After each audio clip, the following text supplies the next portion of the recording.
Well, today we have one of our favorite people we've talked to. We've talked to for a variety of reasons, and back to Hallmark Mysteries and More, John Christian Plummer.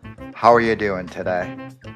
This podcast was created by fans for fans and is not affiliated with or sponsored by Hallmark or the Hallmark channel. I'm doing great, Eric. Thank you so much for having me back. I love talking to you. Yes, we like I say we sort of we talk on the side, but looking forward to Mystery Island. Finally, we've been talking about it a while, so finally being able to publicly talk about it, which is fantastic. So Yes. we'll get to that in a little bit. But so just in general, how are things been going? Last we saw you had five gold rings and a holiday movie. We had the holidays come and things are Yeah. Yeah. Yeah. No, my holiday was interesting because I was in the hospital. It turns out I have a genetic condition called congestive heart failure, and I had no idea. And I was at NYU Langone for 5 days, and I got to go home on Christmas Eve. It's almost like a Hallmark movie. I'm doing really well now with incredible medical care and great medication treatments that I'm on. They can really, at least in my case, they can really treat it with medication and with me making some good dietary choices and exercise and all of that. So yeah, but it was pretty wow. interesting holiday to be sure. So I mean, when I got home, I could barely go up one flight of stairs, and now I walk like 5 miles a day. So it's great. Well, I guess good news at the end of the Yeah, yeah, thing. Little tough. yeah, and Well, and like incredibly grateful to my doctors and to medical science, which it turns out is a really good thing that humans have created. it is, and keep funding it. Keep funding Yes, all that research. please. Okay, well, geez, I thought it was going to be. It's been good. I'm just here, snowed in New York, and out there Yeah, we got a lot of snow too. trying to We get to the got a lot of store there. Not snow. that's a much bigger story. Well, I'm glad things seem to be going real well for you. Stick to Thanks. that diet, stick to those meds, and Yeah. we Oh, need we yeah. need we need more JCP writing. So keep at it. Working on it. Working on it, man. All right. Well, lo and behold, kind of an interesting week to be talking because just the other day, uh, Chris and Jill did a little Instagram live, which I don't know if you heard about or saw, What? and they just dropped a little. They're just chit chatting, but then they dropped a comment like Chris says, "Hey, there's a lot of changes at Hallmark over there. Maybe we'll revive the old Mystery 101 just to keep all those Mystery 101 fans rabid, I'm Yeah. sure. But Yeah. regardless, but like, what do you think?" About the possibility. Would you be excited to go or with Oh, another one, or would you kind I, of like, oh, I'm done, I moved on? oh, no, no, no, no. I love that show. I loved it. I mean, it was my show, so I would be incredibly delighted to do more Mystery 101. And they're right, there have been some changes there, and I never say never. And I loved what Chris and Jill and Robin, did, and Preston did with those characters. And I would be so pumped to come back to that show. I would be, oh my gosh, Uh, beyond excited. And I have a whole idea of what would happen with that cliffhanger that we left everybody with. And so, you know, well, twofold there. One, I think it's been years, and it's still we can't do a single post about anything without someone saying bring back Mystery 101, right? sure. But so the legion of the fans we know are still there and still every bit as loyal. But so that brings me to like, the cliffhanger is we had talked about an idea that was Yeah, what your original idea was. Do you yeah. think you would pretty much kind of keep at that, or would you say, okay, No, at no, this no, point, because I have to redo everything I and spoiled that for you yeah, guys. No, no, we'd do something different completely. We'd have to. But that's the joy of, creativity is, to me, that's not, there's so many ways a story can go, right? I mean, it's just like our lives, our individual lives, right? I mean, like, in my case, if I had not gone to my doctor and if I had not gotten to see a cardiologist the next day, and if that cardiologist had not been able to get me in for an echocardiogram the day after that, I probably would have dropped dead, is the truth. Or at least gotten very, very, very sick, much, much worse, maybe needed surgery. And so, that's just the different, and of course we all make these choices every day, and choices are made for us, or choices are made by others. And but that leads to, there's that great movie Sliding Doors, right? With Gwyneth Exactly. Paltrow. Everybody always talks about the sliding doors moment. And so, we have hundreds of those every day, is the truth. We don't even think about it, but it's true. And so it's the same thing with fiction writing. Yeah, there's a million ways to go from that cliffhanger that we left, or maybe not a million, but certainly at least, 999,000. yeah, or a dozen at least. And I only told you one, so let's do another one. I would Well, love it. I would well, time absolutely. travel is my favorite trope. Oh, me So too. there we go. Well, Yeah, time travel, time warp, sure. the whole Yeah, thing. Just exactly. stick to the true the rules of time travel. That's all I ask. But I could see Travis, yeah, waking up and it being the whole. Or what is the? Or it could be. Well, I guess it's the same thing. The old was it Dallas? I guess the one where the whole season Yes, turned yes, out it to was be a all a dream. dream. Bobby was in the shower, and Right, yeah, right. everything was So, fine. all right. Okay. So last question in the mystery 101 there. We had six of them, and right? Or is it Seven. seven? Seven. Okay, we had the seven. I was just testing you. Of those seven, what was your favorite as the writer? What was your favorite one that you created? I know that. Oh, You well, mean like they're my only favorite children. one to write, or my favorite one that, once it was produced? Oh, so it's different, huh? Maybe. I don't know. I thought the direction on Dead Talk was really phenomenal. In fact, Winnie, who directed that, won an award for her direction in Canada. But my favorite one to write was Words Can Kill. That's my favorite Okay. one. It's the most um, it's the most writerly one. It's all about writing, and it gave Graham. I love that character. I thought Robin is such a wonderful actor. He just brings so much nuance to everything. And then the actor that played Celia was amazing, just remarkable. And we were really fortunate with her casting. Everybody in that episode was really great. But I think that was the one I certainly had the most fun writing. And that was really fun to write because I'd originally had a different culprit, and delivered a draft like that, and everybody was bumping on it, the Mary Beth and Emily, who were the producers, and me too. I was like, I'm not, something's just not right.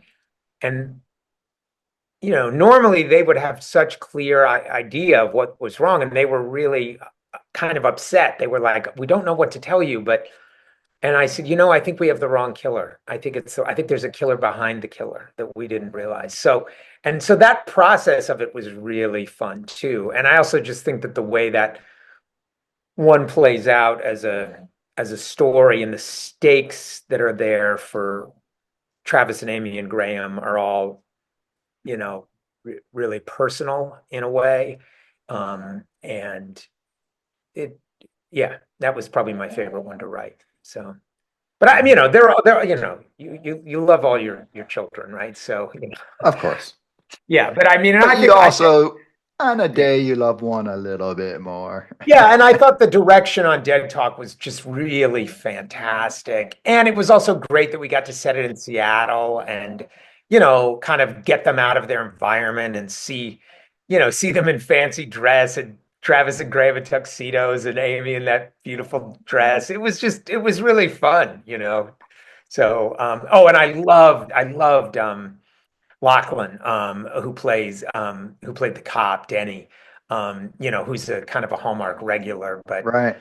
he's also just such a great actor. He was on Peacemaker season one. Yeah, he's really wonderful. Yeah. Lachlan's in probably every third mystery, either as a Yeah, well, guest now he's or in whatever. Curious Caterer, and he's so Right. good in that. I get to write for him two of those. So yeah, yeah.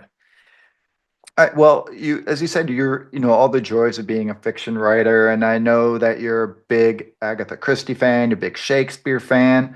Have you ever thought about maybe, going in and going for something edgy and trying to write like the BritBox type mysteries, or you kind of like the cozy's your jam, Oh yeah, so yeah, that's where yeah, you go. yeah, yeah. No, I mean I have. I mean I'm writing a spy drama right now that's got a lot of mystery elements. That's pretty gritty and set in ancient Jerusalem, Okay. in the Roman Empire. And That's yeah, I definitely mean, not Hallmark. no, no, no. I mean, That- we have like a crucifixion in the first episode, and yeah, and so yeah, no, I I love all that stuff, and I think part of the reason Mystery 101 is so successful is it's not that cozy, you know. I mean, it's pretty gritty too. I mean, within the Hallmark,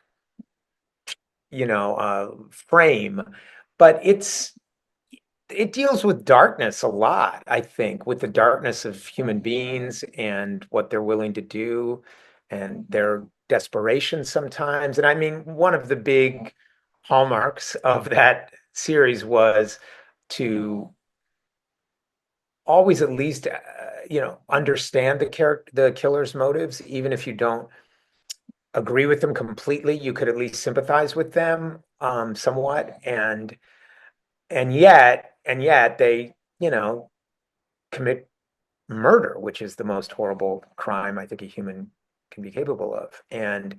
Um, and we tried to treat that pretty honestly and not just as a puzzle to be solved. And and so that's why, when I was brought in to rewrite that first one when it was a different script, that was part of my marching orders was to we're okay to play in the gray area a little bit more. It doesn't have to be so black and white. And they wanted more nuance. They wanted more, they wanted the characters to be intelligent and kind of, their level of banter, but also, so all those things I think made it a little less cozy. I mean, in the first one, right. the first murder is a guy who's thrown off a cliff, and we don't show it, but that's not nothing. It's not like, you know Yeah. poison while he's asleep or something. And then we continued, I think, in that vein. I mean, we had somebody thrown off a building. We had a lot of pretty pretty pretty rough stuff on that show. It's But interesting anyway, yeah, but because, none of it's crucifixion. right, So right. But it's interesting yeah. because we had Dylan Neal on, and he was talking about Gourmet Detective and how for that series they kept pulling him back, and like Brooke getting knocked out, oh, we can't have the heroine knocked out, right? And so he was saying some of the frustrations trying to be a mystery writer Mm. when you're pulling all that back. But like you say, you're able to find a way to do it with the Mystery 101, which was definitely grittier than Gourmet. But Gourmet was supposed to be like cute and fun, but Right, right, still a little right. bit I there. mean, Whereas yeah, Mysteries, yeah, I hear you with that. yeah. Yeah, and even with Curious Cater, those two that I got to work on, I mean, one of those had the heroine kidnapped and, Right. shot in the neck with drugs and tied up, and he's gonna kill her, in the basement. I mean, that was not, I mean, it's not Silence of the Lambs, but Right. it sort of is. I mean, and aesthetically it's not, but the conditions are the same. You have a woman trapped in a basement with a killer, so, and she's tied up. So Well, anyway. I think you did the grittiest Hallmark mystery ever with Francesca Quinn, right? That Oh yeah, one, yes, I thought you were that going one to is say a whole Mary Island. different Like Oh it yeah, does not yeah. feel Francesca Hallmarky Quinn. at all. No, and that again, that was, that's what they were asking for. I mean, they were Right. wanting, let's try this and let's see where it goes. And so, yeah, and I love that. I thought that was I'm It, very happy with that one. that Yeah. that's an interesting one because it seems like it gets more beloved the more people see it, Time right? Because passes. at the time, I don't think it was received great because it was so different, right? It was out of that normal Hallmark Yeah. comfort for the mystery. Yeah. But I think as people have seen it, they appreciate it more and more. I know, like that's the case with me. In fact, Andrea, the co-host, I think when she first reviewed it, she was like, "Not really," and now it's one of her favorite mysteries of all time. Right? Wow. That's this. I think Wow. how that That's one's great. evolved. I mean, I think it's great. I mean, and that's a huge testament to the cast as well. But the yeah, no, I mean that's a serial killer and a noir voiceover and all Right. that stuff. So yeah, yeah, it's great. And she's a cop. She's an ex-cop private detective, as opposed to a baker or Right. sewing But club. a tough cop too, not a Yeah, like right. Not a cute cop. right. Yeah, yeah, Well, we just talked about, maybe going to BritBox and you're talking the Roman mystery and yeah. stuff. So as we're genre busting here, you did write Five Gold Rings last year for the Christmas. Like, so I wouldn't really put it as a rom-com. I wouldn't put it as a miss. I'm not sure how you would actually categorize it because it's kind of a mystery-ish rom-com, right? Yeah, yeah, I think But that's accurate. yeah, Yeah. how was writing like that, getting in and writing that one? Did you have Yeah, like so I that was notion all along or no, no, no. I was brought in to rewrite it, and it was a pretty fun process.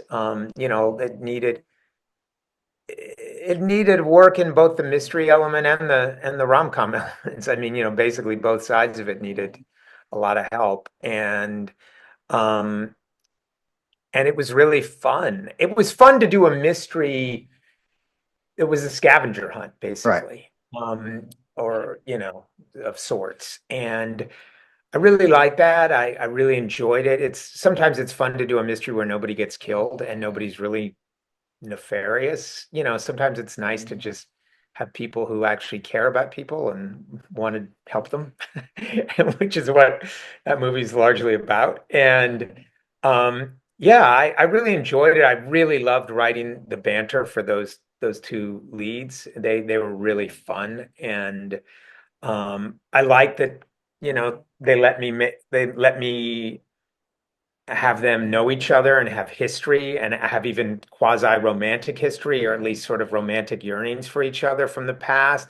And that they liked, like they let me do that instead of it's like, the meet cute and all that. Right. They know each other. They have a lot of history together. And then I love them going on the hunt and the chase, and each thing is different and it's kind of different, and they all play out in a different way. It wasn't paint by numbers by any stretch. I probably didn't love having to try to fit so much Christmassy stuff into it. That honestly was Was it from the get-go like supposed to be the Christmas one, or was yeah, it like it okay, was always gonna be a okay, Christmas mystery. That was the idea, a Christmas okay? mystery. And I pitched them Christmas mysteries that were more like an Agatha Christie Christmas mystery. There's a dead Well, that'd body, be and my I'd be they loving were that like, one. I know, man. I mean, I was like, come on. But they were like, no, no, no, not that. And then this came up and they were like, how about this? And I was like, yeah, of course. This is Right. great.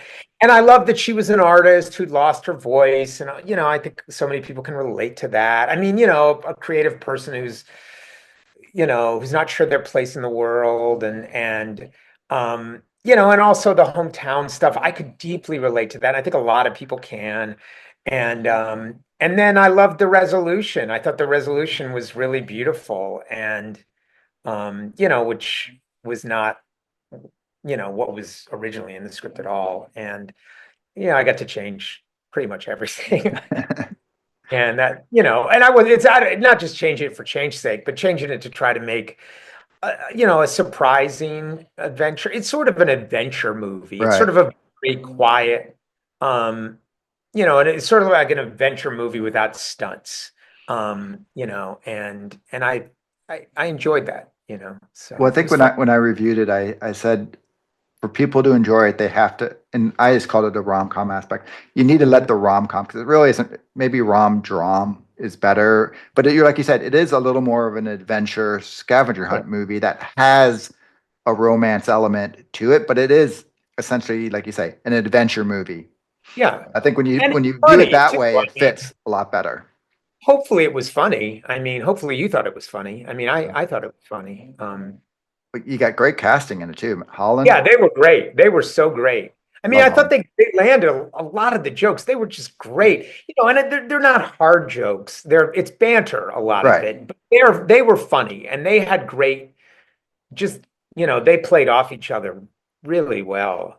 They Banter's the shot best. that film in whatchamacallit, in Canada, in Manitoba, and they were shooting it at the exact same time that my son was up there shooting The Long Walk, which is Okay. this movie coming out in December. It's adaptation of Stephen King's first novel that he wrote under the Richard Bachman pseudonym. And I just couldn't believe they were shooting that movie in July. They shot that movie in July, if you can believe it. So, Oh yeah, we've heard all the Christmas, like, well, I shouldn't say yeah, all, but so many of them are shot there where they yeah, have to yeah, act cold. yeah, yep, yep. All right. Well, before we get into talking about the reason why we're here today for the Mystery Island, I have one big question for you, and let's just get out of the way. You're a Okay. writer. Writing in 2025 is kind of at a crazy time because we have this little thing out there called AI. How, in your world, like how are you adapting and what the challenges, the opportunities? Because there's some good to it, but there's a whole lot of bad to it, right?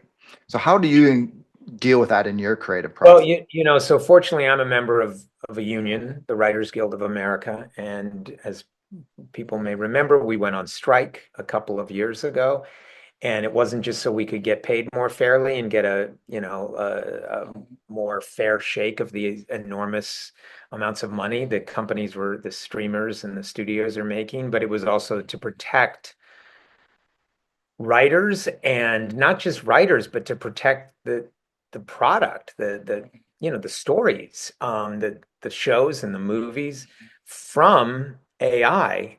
And so we were very, very successful in our strike. And unions unions are really are really important. And I know that Jimmy Hoffa, and there's corruption in unions.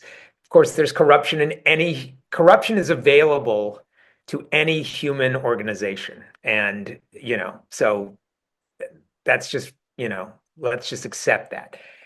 My union is a really terrific union. I think most unions today are really terrific. They are not corrupt. They're not full of corruption. They're full of really good working class people who want to, earn a better living, a fair living, and who want these, super rich CEOs and billionaires and oligarchs to not have control over everything.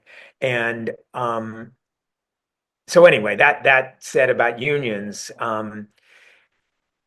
I am really fortunate that our union really, and our strike really protected us from AI involvement, where AI can be used as a tool by writers, but AI cannot write screenplays. It's just not allowed, and it's a good thing that they can't, because. And I fundamentally believe that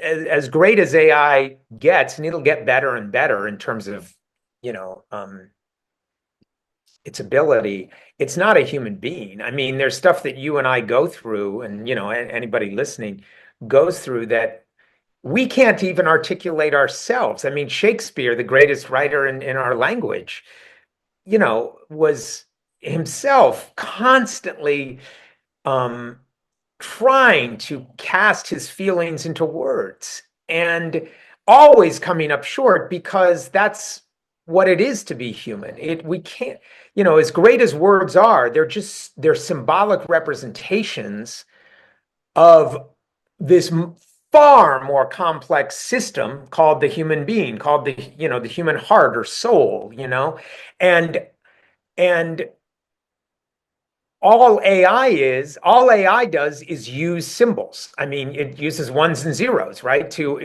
Which are symbols, right?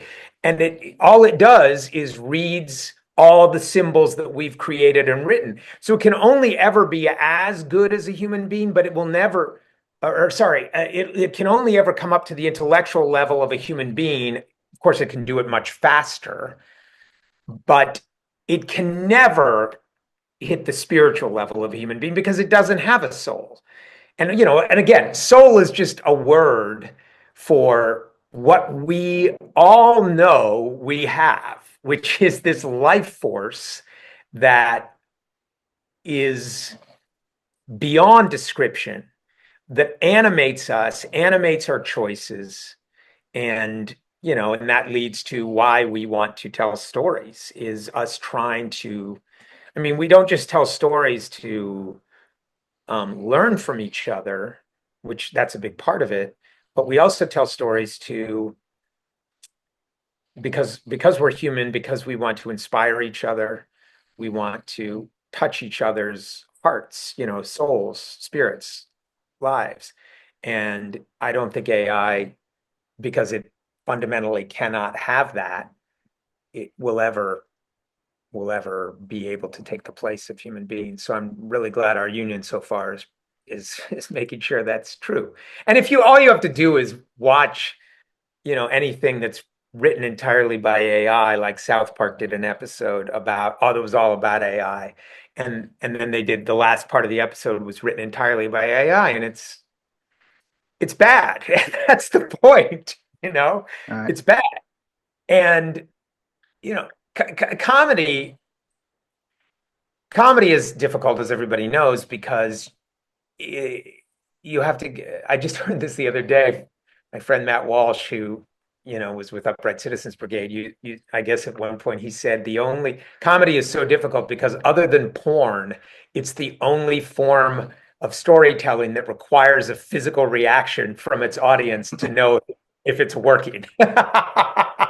And it's really, it. I mean, I Right. started in the theater, and when you're on stage and you're doing comedy and they ain't laughing, it's not their fault, it's your fault, and you got to do something different. And so, but AI will never, I don't think, take the place of that. And comedy is the best test, so tragedy too, because crying is a physical response as well. So anyway.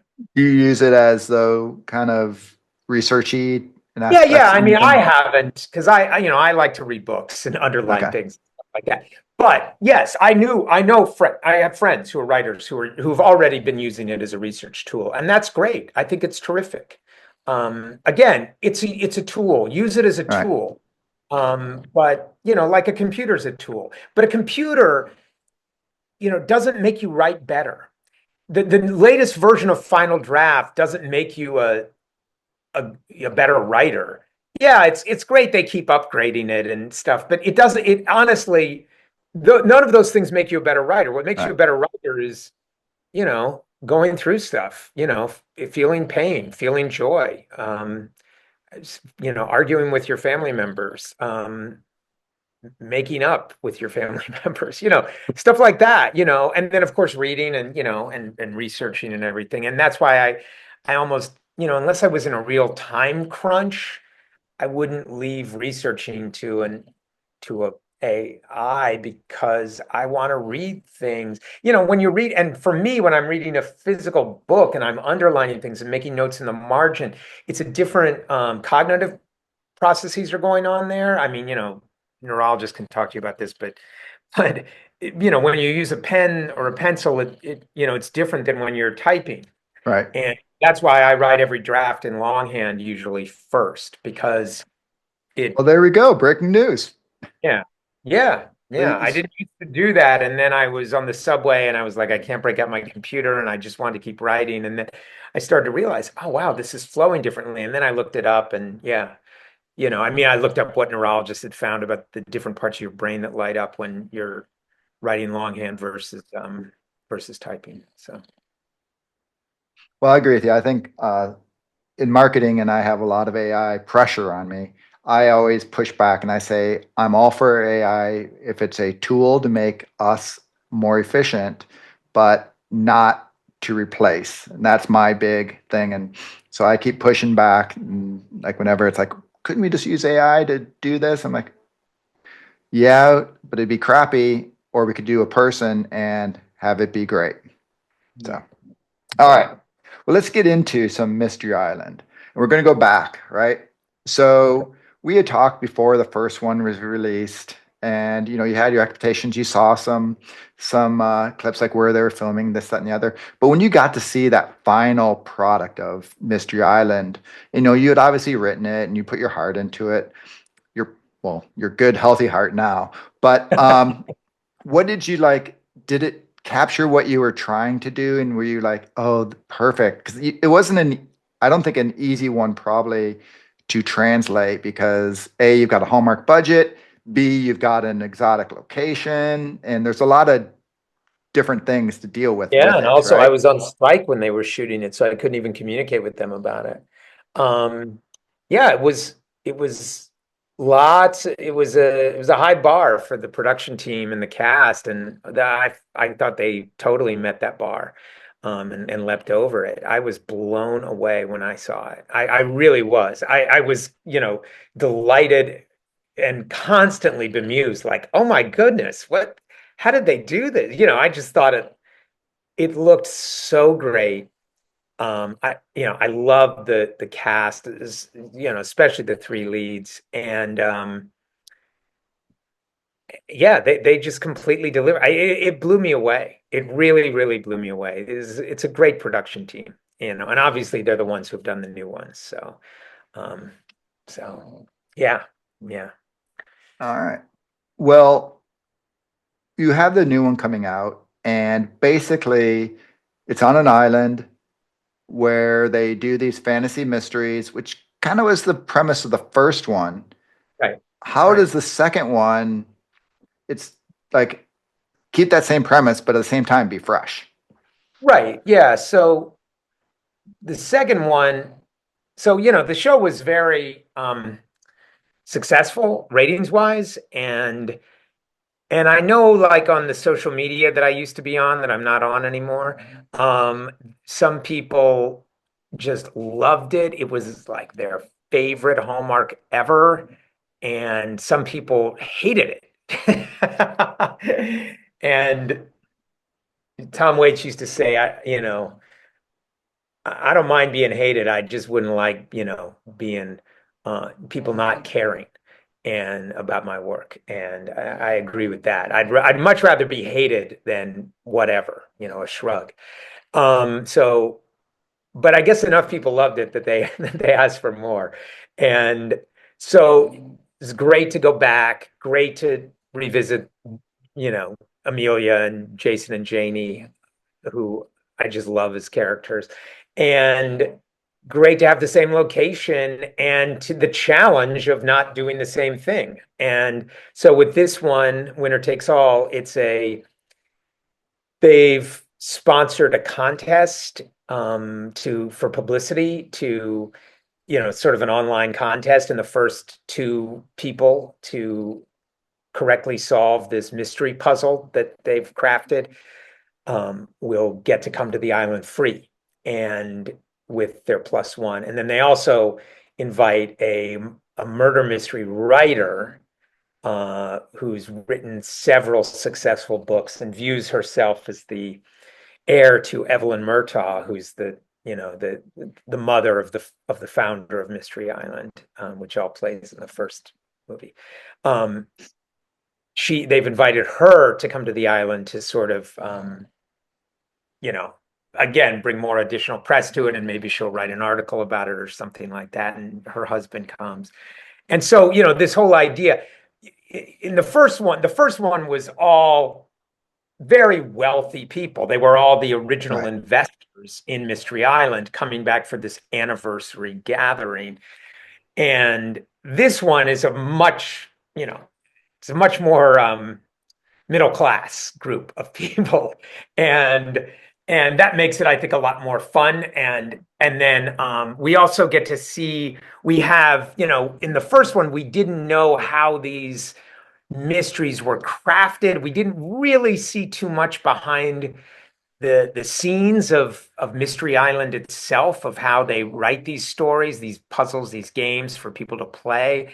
And now, spoiler alert for a 1-year-old movie, at the end of the first of the pilot, what they call the pilot now, is Carlos, the head of Mystery Island, hires Jason and Amelia to be the writers of the games going forward, because they were so good at solving the mystery that was presented to them, in the pilot. And so we get to see them doing that, and that's a lot of fun. And then we get to see the game play out as well. There is a death, a rather brutal death, real death.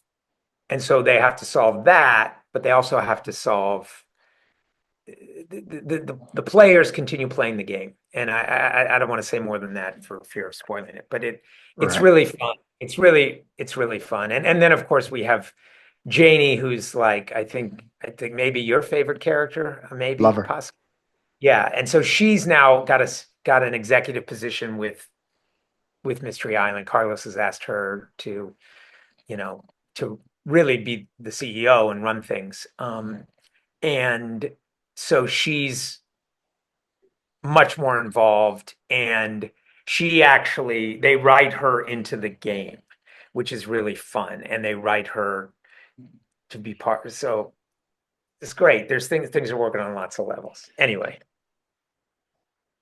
Have you haven't seen a copy of it yet, have you? Oh yeah, I've seen it. Oh, you have? Yeah. All Oh right. yeah. You seen it? No, Oh, you don't no, get advance copies? no. I've gotten a couple over the course of time, but not on a consistent basis. I gotta work. I gotta work my cloud a little better. But Yeah, because you I do such a great job of promoting, and then I get a copy of the preview. But okay, well, So yes, I have Chris, seen it, and it looks fantastic. Again, they kicked it up a level. It looks even better. They developed, they're really starting to develop on the style that they set up. It's really stylishly shot and edited. They do some great stuff with like whip pans and putting multiple split screen stuff in the frame. It's just I love really, that. oh, it's so good. It's really good. It's got that whole like Score is 60s great. Yeah, like it's vibe thing to really it. fun. It's like it's a fun movie to watch. And again, I usually watch these things really nervous. And I will tell you, I finished watching this. I'm at the ready to take notes throughout, because the execs have asked me, please get us feedback in 24 hours. And I emailed them. And I literally wrote, I have no notes. I have nothing to say. This is awesome. So Nice. be great to feel that way. Yeah. Kristen Booth is in this one, who is obviously a huge get.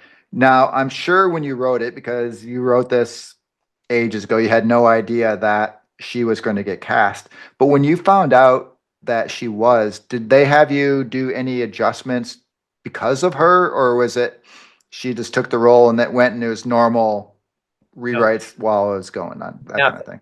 Nothing. She took the role. I've never met her, but I know from the producers, she loved the part. She said, do not change a thing. It is very different role for her. It is very different. And she plays that mystery writer who's, Right. I mean, again, no spoilers here. You'll see it in the her first moment. She's a narcissistic egomaniac, and with lots of secrets too. And she's a complicated character. She plays it so deliciously, and it's just great. I mean, I think it's going to be great for Hallmark fans, and especially fans of Signed, Sealed, and Delivered to see, these actors are actors. They have range. They can play lots of different things. And even though you may get used to them as one thing, it's just really great to see they're able to stretch. So yeah, she's Well, great. I mean, yeah. we can go to your main guy there, Travis, and Christopher Blaha, talking about range. Oh yeah. That guy's got most range of, I think, any actor in the Hallmark universe.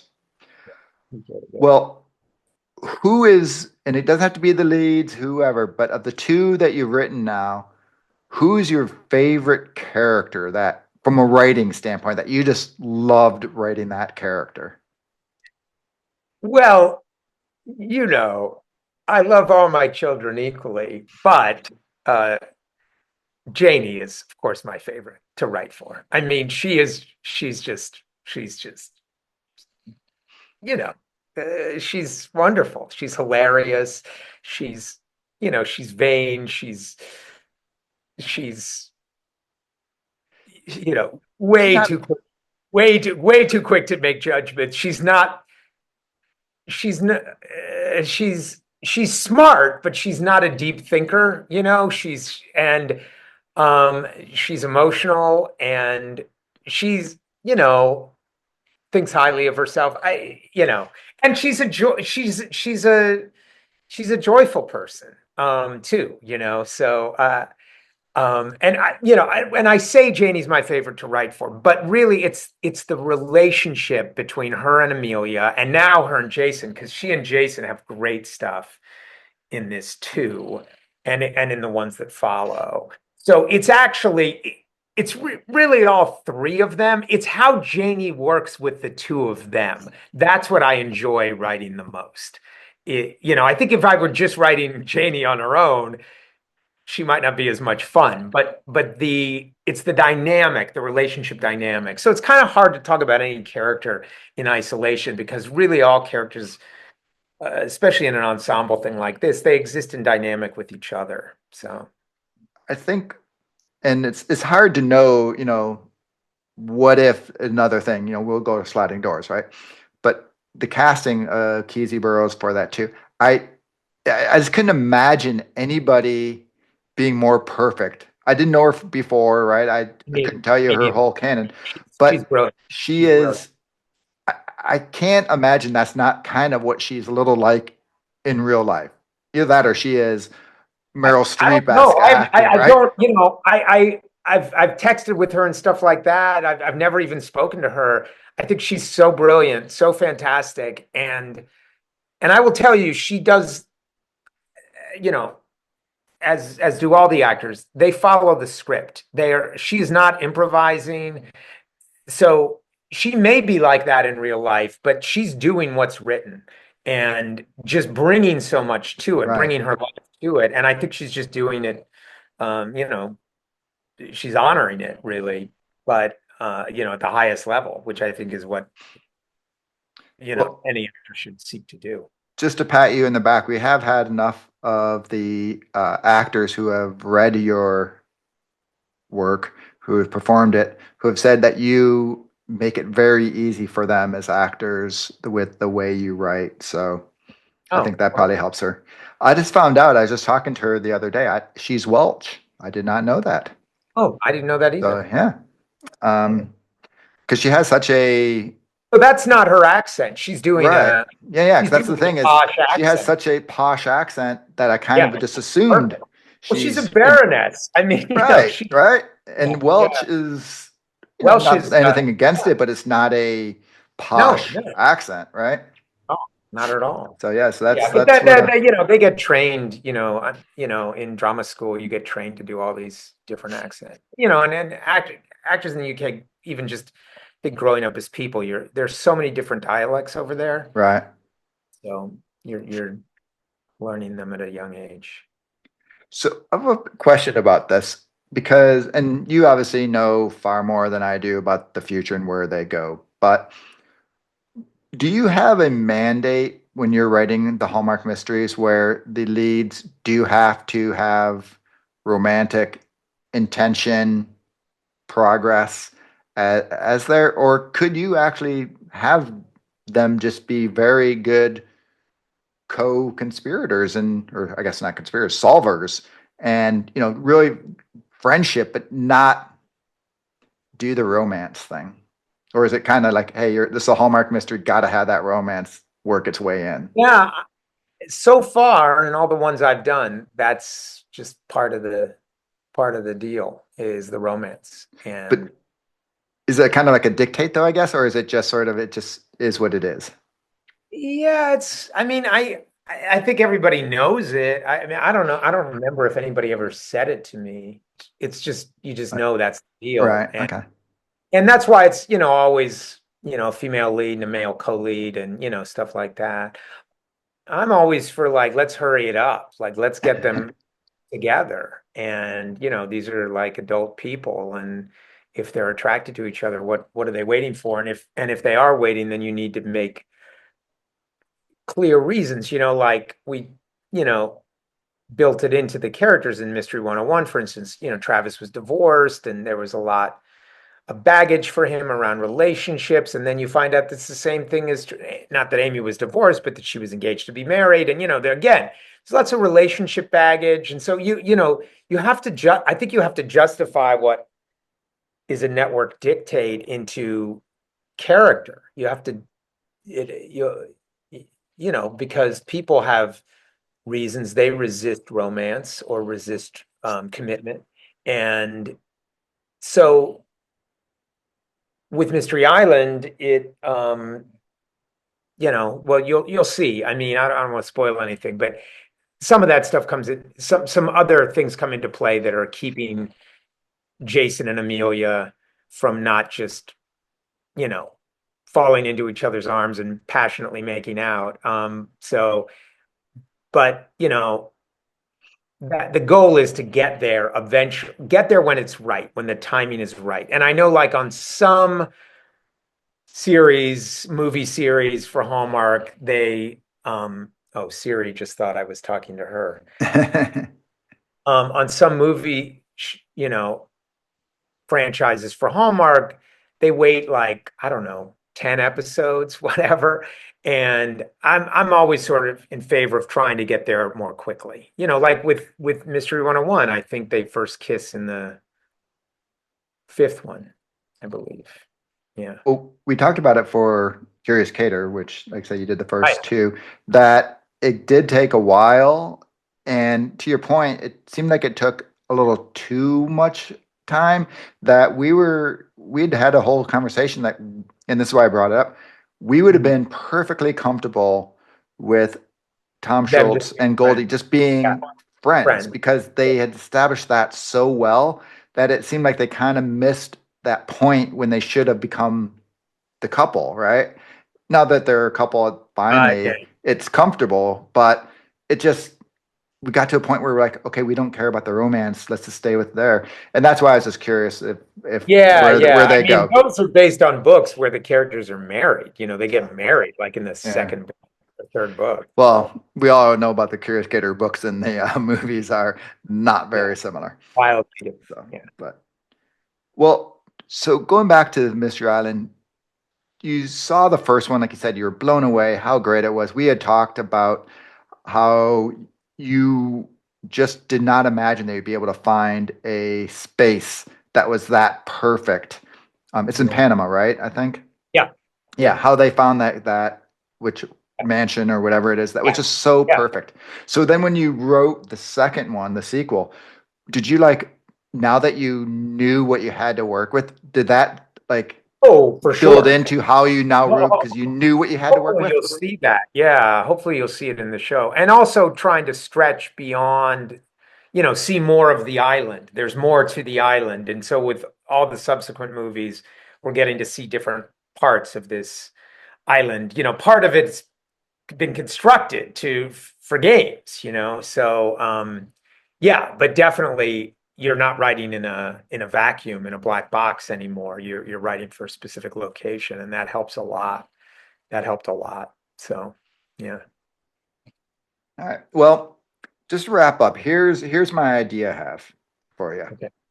We know Travis is now unemployed, just hanging out. Francesca Quinn's out there just wandering around Minneapolis.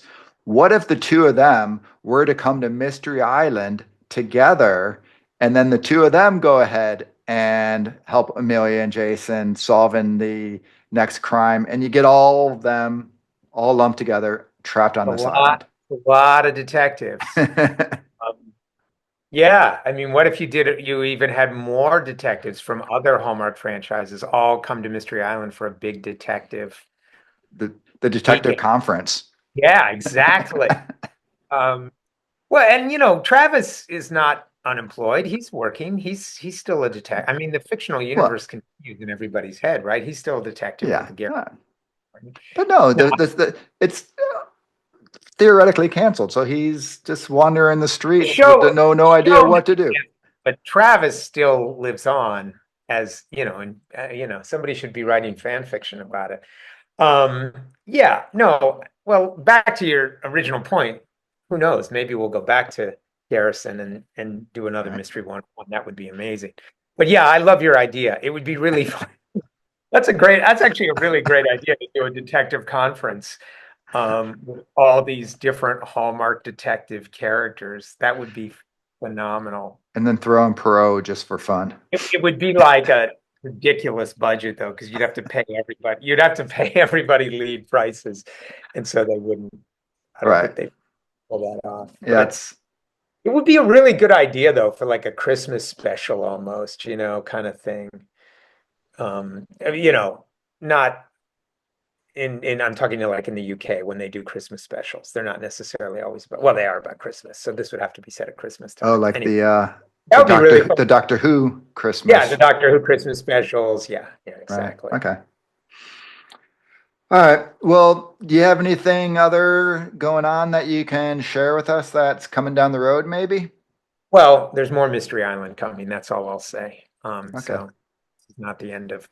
Do you have a time? Is there a timeline for? Because I know the first one obviously is March 13th, but then.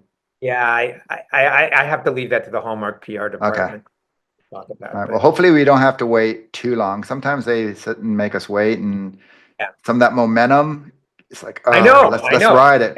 But, yeah, exactly. And it is going to be on the streaming platform too, on the Hallmark streaming platform on Hallmark Plus, but it's also going to be on Peacock as well after it first airs on the regular Hallmark mystery. So I actually was expecting it to be a Plus release and was pleasantly surprised. That was the original plan, and then they bumped it up because they're excellent. Pretty, yeah. So yeah. All right. Well, John, it was great talking to you again.